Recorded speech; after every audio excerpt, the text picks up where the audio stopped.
महिला पुलिसकर्मी को हेड कांस्टेबल ने भेजे अश्लील मैसेज। स्मार्ट मीटर विरोध के बीच सुकू सरकार ने खेला नया दांव। अब हर सरकारी स्कूल में लगेंगे सीसीटीवी कैमरे। इन सब के अलावा और भी बहुत कुछ रहेगा इस बुलेटिन में। आप देख रहे हैं इनॉक्स न्यूज। तो आइए जानते हैं अब तक की बड़ी खबरें। पुलिस ट्रेनिंग कॉलेज ड्रो में प्रशिक्षण ले रही महिला कांस्टेबल को अश्लील मैसेज भेजने के आरोप में हेड कांस्टेबल को निलंबित कर दिया गया है। डीआईजी उत्तरी रेंज सौम्या सामशिवन ने तत्काल कार्रवाई करते हुए विभागीय जांच के आदेश दिए। महिला कांस्टेबल ने 5 दिन पहले डीआईजी को लिखित शिकायत में आरोप लगाया कि हेड कांस्टेबल द्वारा उन्हें व्हाट्सएप पर आपत्तिजनक और अश्लील मैसेज भेजे जा रहे हैं। शिकायत के साथ स्क्रीनशॉट और डिजिटल साक्ष्य का हवाला भी दिया गया। प्रारंभिक जाँच में आरोप गंभीर पाए जाने पर हेड कांस्टेबल को निलंबित कर दिया गया। Himachal Pradesh real estate regulatory authority ने G city builder private limited Baddi पर नियमों की अनदेखी के चलते 51 लाख रुपए का जुर्माना लगाया है। प्राधिकरण ने पाया कि 1 मई 2017 के बाद कंपनी ने बिना पंजीकरण 51 आवंटन पत्र जारी किए, जो रेरा अधिनियम 2016 का उल्लंघन है। कंपनी की ये दलील भी खारिज कर दी गई, जिसमें कहा गया था कि आवंटन पूर्व बुकिंग की औपचारिकता मात्र थे। इनमें फ्लैट और दुकानें शामिल है। वहीं प्राधिकरण ने 15 दिनों के भीतर जुर्माना जमा करवाने के निर्देश दिए हैं। राज्य बिजली बोर्ड ने कर्मचारियों को राहत देते हुए मोबाइल फोन रिएम्बर्समेंट भत्ता और प्रोटेक्शन अलाउंस मंजूर किया है। अब sub station, L&T, electrical system और पीएनटी स्टाफ को 2 महीने में एक बार मोबाइल भत्ता मिलेगा। वहीं फोरमैन और तकनीकी स्टाफ को 200 रुपए, जबकि हेल्पर श्रेणी को 150 रुपए द्विमासिक भत्ता दिया जाएगा। इसके साथ ही सोलन, सुंदरनगर और कांगड़ा के पीएनटी डिवीजनों में कार्यरत कर्मचारियों को 100 रुपए प्रति माह प्रोटेक्शन अलाउंस भी मिलेगा। हिमाचल प्रदेश यूनिवर्सिटी के जनजातीय अध्ययन विभाग ने 10 वर्षों की शोध प्रक्रिया के बाद प्रदेश की जनजातीय बोलियों का त्रिभाषी शब्दकोश तैयार किया है। इसमें 25,000 से अधिक शब्दों को स्थानीय भाषाओं में हिंदी और अंग्रेजी से अनुवादित किया गया है। विभाग की टीम ने गांव-गांव जाकर बुजुर्गों, लोक गायकों और स्थानीय समुदाय से संवाद कर शब्दों, लोक कथाओं और रीति रिवाजों से जुड़े शब्दों को दर्ज किया है। शब्दकोश में चंबा और पांगी घाटी, लाहौल, कुल्लू, सोलन, सिरमौर सहित अन्य जनजातीय क्षेत्रों में बोलियों के शब्द शामिल किए गए हैं।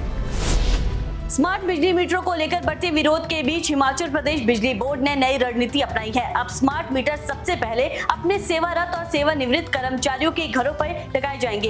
कांगड़ा जोन के मुख्य अभियंता ने सहायक अभियंताओं को निर्देश दिए हैं कि वे कर्मचारियों की सूची तैयार कर 1 सप्ताह में कार्यालय को भेजे और मीटर लगाने की प्रक्रिया की व्यक्तिगत निगरानी करे। बोर्ड का कहना है कि इससे लोगों में परियोजना के प्रति भरोसा बढ़ेगा और विरोध शांत होगा।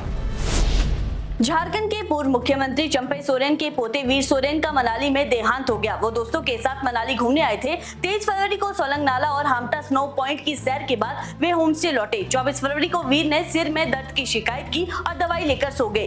करीब दोपहर 2:30 बजे बिस्तर से नीचे गिरने की आवाज सुनाई दी, जहां से उन्हें तुरंत सिविल अस्पताल ले जाया गया, लेकिन जांच के बाद उन्हें मृत घोषित कर दिया गया। डीएसपी मनाली के अनुसार शव पर कोई भी बाहरी चोट नहीं पाई गई। वहीं मृतक के परिजन भी मनाली पहुंच चुके हैं।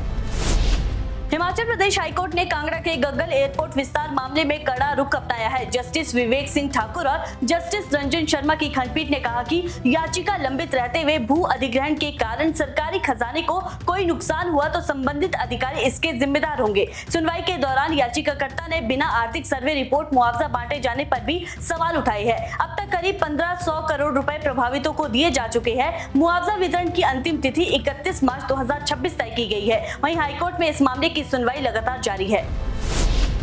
आरटीजी ग्रांट बंद होने के बाद नेता प्रतिपक्ष जयराम ठाकुर ने केंद्रीय वित्त मंत्री निर्मला सीतारमण से मुलाकात की। बैठक में हिमाचल प्रदेश की आर्थिक स्थिति, विकास परियोजनाओं और वित्तीय सहायता पर विस्तार से चर्चा की गई। जयराम ठाकुर ने केंद्र सरकार से प्रदेश की वित्तीय सुदृढ़ता, आपदा राहत और विकास योजनाओं के लिए अधिकतम सहायता देने का आग्रह किया है।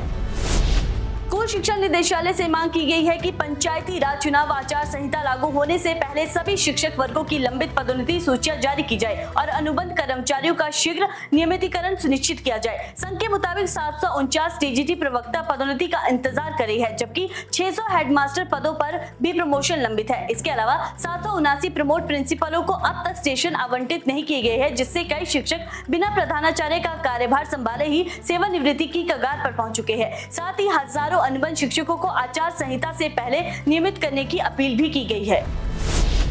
हिमाचल के सभी सरकारी स्कूलों में अब सीसीटीवी कैमरे लगाए जाएंगे। कांगड़ा के चिनौर स्कूल में हुई हत्या की घटना के बाद स्कूल शिक्षा निदेशालय ने ये बड़ा फैसला लिया है। विभाग के अनुसार कई स्कूलों में चौकीदार नहीं है और वहां महंगे उपकरण और लैब मौजूद है जिनकी सुरक्षा जरूरी है। वहीं सभी प्रधानाचार्य को स्कूल निधि से सीसीटीवी कैमरे स्थापित करने के निर्देश दिए गए हैं।